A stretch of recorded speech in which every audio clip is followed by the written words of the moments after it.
Hi மக்களே, நான் தான் உங்கள் டிவிக்கு மோகன் பேசுகிறேன். இன்றைக்கி நம்ம பார்த்தீங்கன்னா சோசியல் மீடியா பற்றி கொஞ்சம் பேச வேண்டியதாக இருக்குது. இன்றைக்கி எனக்கு இருக்கிற கோவமே அதில் தான் இருக்குது. சோசியல் மீடியாவில் ஓகே தான், நல்லது தான், நல்ல விஷயங்கள் பண்ணுறாங்க, எல்லாமே பண்ணுறாங்க, ஓகே ரைட் தான்.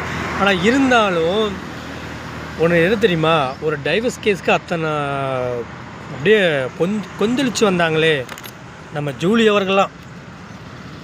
இந்த ஜல்லிக்கட்டுக்காண்டி போராடினாங்க சொன்னாங்களே ஜூலி அவர்கள். இந்த தூத்துக்குடி சம்பவத்துக்கு ஏன் ஒரு வார்த்தை கூட பேசலையே? ஏன் அவங்களுக்கு தெரியாமல் போயிடுமா நியூஸு? இல்லை அவங்க நியூஸ் பார்க்காம இருக்காங்களா ஜூலியா மேடம்? நீங்கள் பார்க்காம இருந்தால் கூட சொல்லுங்கள் மேடம், நான் உங்களுக்கு அந்த வீடியோ அனுப்பிவிட்றேன். அவங்களும் ஒரு பெண் தான் மேடம், நீங்களும் ஒரு பெண்கள் தான். ஏன் அதை பற்றி பேச மாட்டேறீங்க மேடம்? அது எனக்கு புரிய மாட்டேங்குது.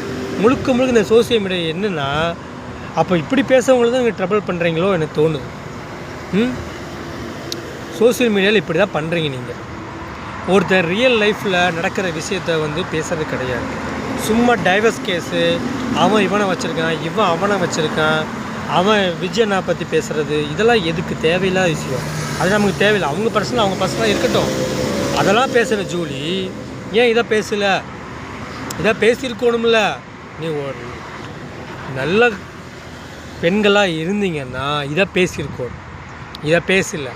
அப்போ எந்த விஷயத்தையுமே நீங்கள் பேசக்கூடாது ஜூலி மேடம். எந்த டாப்பிக்குமே எடுக்கக்கூடாது. நீங்கள் சும்மா நீங்கள் யூடியூப் சம்பாதிக்கிறதுக்காக எதை வேணால் பேசிட்டு போகலாம், எதோ நடிச்சிட்டு போகலாம்லாம் கிடையாது. சரியா? அன்றைக்கி பேசுனீங்களா, அண்ணான்னு போகாதீங்க அப்படின்னீங்க. விஜயை பற்றி அப்படி பேசுனீங்க, அவர் அப்படி பண்ணுறாருங்க. ஜல்லிக்கட்டால் புள்ளைக்கிட்ட தூக்கிட்டு போகிறான்னு சொல்கிறீங்க. இப்படிலாம் சொல்லாதீங்க. ஜல்லிக்கட்டால் நாங்கள் தான் போராடணும், நாங்கள் தான் காப்பாற்றணும் அப்படின்னீங்களே. அப்போ இப்போ என்ன ஆச்சு சொல்லுங்க. இப்போ எங்கே போச்சு உங்கள் இது? ஒரு +2 படிக்கிற மாணவி பாலியல் துன்புறுத்தப்பட்டு இறந்து போயிருக்காங்க.